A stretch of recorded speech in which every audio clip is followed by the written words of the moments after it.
Finally, the most awaited content for PCB group is here. So guys, in this video, we are going to discuss the most important concept from which questions can be asked in your upcoming PCB exam. And you can expect 35 plus questions in your upcoming exam from these concepts only. So kindly watch this video till the end. Guys, finally, the most awaited video for PCB group is here. So the most important concept based on PCM 2023 papers. So अभी जितने भी PCM के papers हुए उन सब में से हमने इंसाइट्स निकाली और उस इंसाइट्स के बेसिस पे जितने भी इंपॉर्टेंट कंसेप्ट है वो सारे हमने लिस्ट डाउन कर लिए and also from the PYQs of last year and last to last year. So you must watch this video till the end. सो वीडियो शुरू करने से पहले अगर आप हमारे चैनल पर नए हो सबसे पहले इस चैनल को सब्सक्राइब कर लो. क्यों? क्योंकि इस चैनल पे आपको MST CET के रिगार्डिंग हर एक अपडेट्स मिलने वाली है from paper review analysis to the college admission process and also we are going to start the college review series. So stay tune, stay subscribe to the channel. So let's start the most important concept presented by myself, Samkit Shah. So in this video we are going to see first of all introduction, then analysis, then important concepts and then finally conclusion, some tips and tricks. So let's start with the introduction. So introduction मैंने आपको बता दिया, concept simplified. सबसे पहले subscribe कर लो क्योंकि इस channel पे आपको बहुत सारी चीज़ें मिलने वाली है regarding MST CET exams. So first now we move to analysis. So analysis ये बोलता है कि MST CET में केमिस्ट्री में मेनली थियरी से बहुत मेजर क्वेश्चन आते हैं, उसके बाद फार्मूला बेस्ड क्वेश्चन आते हैं, उसके बाद कंसेप्ट बेस्ड क्वेश्चन आते हैं. कंसेप्ट बेस्ड क्वेश्चन कैसे हो गए? जैसे आपको रिएक्शन दे दी, रिएक्शन में अनपेड इलेक्ट्रॉन्स के कितने हैं उसके बेसिस पे आपको स्पिन मैग्नेटिक मूवमेंट निकालना, वो सारे कंसेप्ट बेस्ड क्वेश्चन हो गए. फिर थियरी में से सीधा आपको बता दिया कि ये स्टेटमेंट ट्रू है फॉल्स है, उसके ऊपर कॉन्ट्राडिक्ट करो, एकदम थियरी के एकदम लॉजिकल क्वेश्चन आएंगे. फार्मूला बेस्ड में सीधा आपको डेंसिटी का फार्मूला पूछ लिया, फार्मूला बेस्ड वैल्यूज दे दी, डेंसिटी निकालो, ऐसे क्वेश्चन आएंगे. So let's see the most important concept chapter wise. So guys, I have listed down all the chapters and all chapters important concept. So you must carefully see all the concepts and please revise it before exams. So solid state, properties of crystalline solid, उसका table आपको given है, वो आपको अच्छे से revise करके जाना है.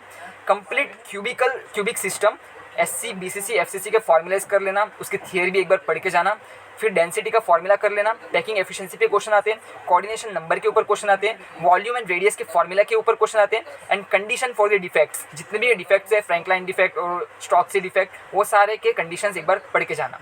फिर सॉल्यूशन में जाते हैं. सॉल्यूशन में factor affecting solubility, Henry's and Raoult's law, फिर vapour pressure lowering, boiling point, freezing point, osmosis and formulas are important. सारे फार्मूला सॉल्यूशन के करके जाना. सॉल्यूशन से फार्मूला बेस्ड क्वेश्चन पूछेंगे. ऑल्सो फार्मूला से ऐसे भी क्वेश्चन, सॉल्यूशन से ऐसे भी क्वेश्चन आ रहे हैं जैसे किसका बॉइलिंग पॉइंट सबसे ज़्यादा होगा, आइडेंटिफाई करो, तो वैसे क्वेश्चन के लिए बी प्रिपेयर्ड. आयोनिक इक्विलिब्रियम में calculation of pH, pOH and there concentration, types of salts and buffer solutions के फॉर्मूलेज. फिर थर्मोडायनेमिक्स में example of extensive and intensive properties, all type of processes with their graph and first law of thermodynamics is most important. उस पे से question पूछे ही जा रहे हैं और एंथैल्पी चेंज निकालो, वो भी पूछते हैं.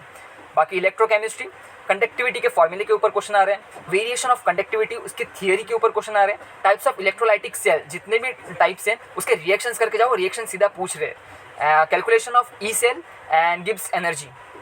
केमिकल काइनेटिक्स में calculate the rate of reaction, order and molecularity of the reaction, first order reactions के सारे फॉर्मूले T½ निकालना, वैसा निकालना. सो एंड जीरो ऑर्डर के सारे फॉर्मूलेज वो सब आने चाहिए आपको, उसके ऊपर लगातार क्वेश्चन पूछ रहे हैं. First order reaction is must. फिर ग्रुप 16, 17, 18 उसके ऊपर बेसिक थियरी के ऊपर क्वेश्चन पूछ रहे हैं. इलेक्ट्रॉनिक कन्फिगरेशन ऑफ एलिमेंट्स के ऊपर क्वेश्चन आ रहे हैं. Properties, physical properties, chemical properties करके जाओ. Reactivity and order of the elements की रिएक्टिविटी ऑर्डर कैसी रहेगी.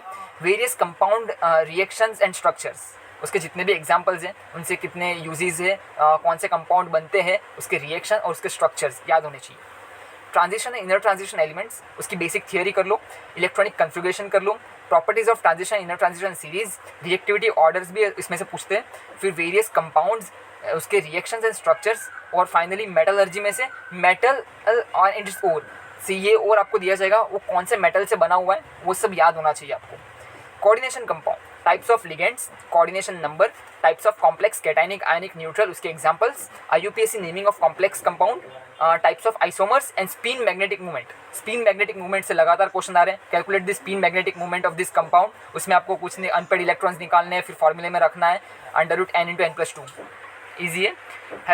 हेलोजन में से अभी आपको ऑर्गेनिक केमिस्ट्री शुरू हो गया। ऑर्गेनिक केमिस्ट्री में नेम रिएक्शंस आर मस्ट, सो हम एक बार चैप्टर वाइज ले लेते हैं। Halogens, IUPAC naming and common naming आपको आना चाहिए। नेम रिएक्शन सारी रट लो मतलब अभी पढ़ाई कर लो, एक बार रिवाइज कर लो।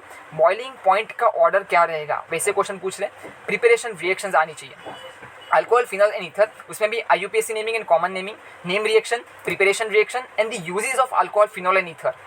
फिर aldehyde, carboxylic acid, IUPAC naming and common naming, name reaction, preparation reaction and laboratory test of COOH जो लास्ट पेज पे गिवन है चैप्टर के। फिर important concepts of amines, IUPAC naming and common naming, organic में यही आता है भाई, IUPAC नेमिंग याद होना चाहिए, उसका कॉमन नेम भी याद होना चाहिए। नेम रिएक्शंस हर एक चैप्टर में गिवन है, बहुत सारे रिएक्शंस, एक बार देख के जाना, एक बार रिवाइज करके जाना। फिर preparation reaction and physical properties of amines. अभी आता है बायोमोलिक्यूल्स एंड पॉलीमर्स, ये दोनों इंपॉर्टेंट चैप्टर है, हर एक चैप्टर से 2 क्वेश्चन तो पूछे ही जा रहे हैं। सो बायोमोलिक्यूल्स और पॉलीमर्स को मत छोड़ना, लास्ट मोमेंट पे इसको रिवाइज करके ही जाओ।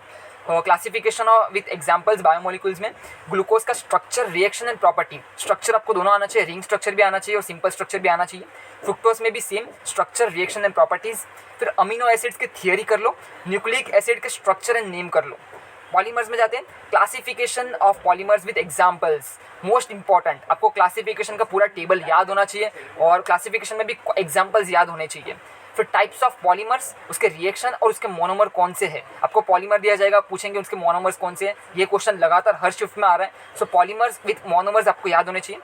And finally polymers and monomers structure uses, जो लास्ट पेज पर टेबल गिवन है उसके ऊपर भी क्वेश्चन आ रहे हैं, so be prepared. Finally green and nano chemistry. Green and nano chemistry से आप एक्सपेक्ट करो एक क्वेश्चन आएगा, ज़्यादा क्वेश्चन इस पे से नहीं आते। So principle of green chemistry से क्वेश्चन बन सकता है, एक प्रिंसिपल आपको गिवन होगा, उसके थोड़ी बहुत थियरी से क्वेश्चन बनते हैं। फिर calculation of atom economy, atom economy से क्वेश्चन आ रहे हैं हर शिफ्ट में तो नहीं, अगर 5 में से 3 शिफ्ट में आपको एटम इकोनॉमी से क्वेश्चन मिले गए हैं। फिर reaction and the name of catalyst, उसका एक टेबल गिवन है, शायद 3rd पेज पे गिवन है इस चैप्टर के, तो वो कर लेना। नैनो मटेरियल, उसका डायमेंशन एंड टाइप, सो आपका डायमेंशन दिया जाएगा, ये कौन से टाइप का नैनो मटेरियल है वो आना चाहिए, एग्जांपल्स आने चाहिए, उसका भी एक टेबल है टेक्स्ट बुक में, प्लीज़ एक बार वो टेबल देख के जाना। एंड फिर techniques and instrument used in the techniques, वो इसका भी एक टेबल गिवन है टेक्स्ट बुक में, उसके ऊपर से क्वेश्चन आ रहे हैं। सो गाइज यही था केमिस्ट्री के सारे इंपॉर्टेंट कंसेप्ट जिससे क्वेश्चन पूछे जा रहे हैं लगातार। सो ऐसी इंसाइट्स के लिए हमारे चैनल को सब्सक्राइब कर लो, और ये चैनल आपको बहुत सारी चीज़ें प्रोवाइड करने वाला है। सो स्टे सब्सक्राइब, और एक बार आपके एग्जाम्स होने दो, उसके बाद कॉलेज रिव्यू सीरीज शुरू होगी जो बहुत अमेजिंग रहने वाली है। ऐसे ही हर एक कॉलेज की PDF डिज़ाइन करने वाले। सो स्टे ट्यून, स्टे सब्सक्राइब। और गाइज अगर आपको ये PDF चाहिए तो आपको हमारा व्हाट्सएप ग्रुप पहले ज्वाइन करना पड़ेगा। सो व्हाट्सएप ग्रुप की लिंक आपको डिस्क्रिप्शन बॉक्स में मिल जाएगी। Now finally tips and tricks. So आप सभी के लिए कुछ टिप्स एंड ट्रिक्स हैं। फर्स्ट ऑफ ऑल, केमिस्ट्री हर शिफ्ट में इजी ही आएगा। सो केमिस्ट्री का आप आराम से 35 to 40 क्वेश्चंस आराम से कर सकते हो, वो भी करेक्ट। और उसको कितना टाइम देना है, उसको उतना ही टाइम देना, 35 to 40 मिनट्स देना है आपको। हर क्वेश्चन को 1 मिनट देना है, ज़्यादा मत देना। केमिस्ट्री बहुत ईजी आ रहा है, आप देख कर ही आप टिक मार्क करने लग जाओगे। सो बी प्रिपेयर्ड, केमिस्ट्री ईजी ही आएगा। सेकंड स्ट्रेटजी, अगर आपको कोई भी आंसर ना आए तो ऑप्शन बी टिक कर दो या फिर ऑप्शन सी टिक कर दो। सब में एक ही ऑप्शन टिक करना और बी और सी टिक करना, क्योंकि उसकी प्रोबेबिलिटी हाई होती है करेक्ट होने की। Now third strategy, revise formula and name reaction and structure. Last moment पे नेम रिएक्शन कर लो, फार्मूला रिवाइज कर लो और स्ट्रक्चर रिवाइज करके जाना।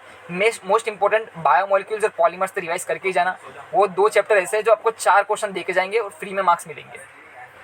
बाकी गाइज मेरी ओर से आज का यही था। So thank you for watching and I must say stay subscribe to the channel. और गाइज हमको 10K सब्सक्राइबर हिट करने, सो प्लीज़ चैनल को सब्सक्राइब करो, अपने दोस्तों में शेयर करो। जितना शेयर करोगे उतना मुझे मोटिवेशन आएगा और कंटेंट बनाने को। So guys please share this video with your all your friends. Thank you for watching. चलो मिलते हैं नेक्स्ट वीडियो में।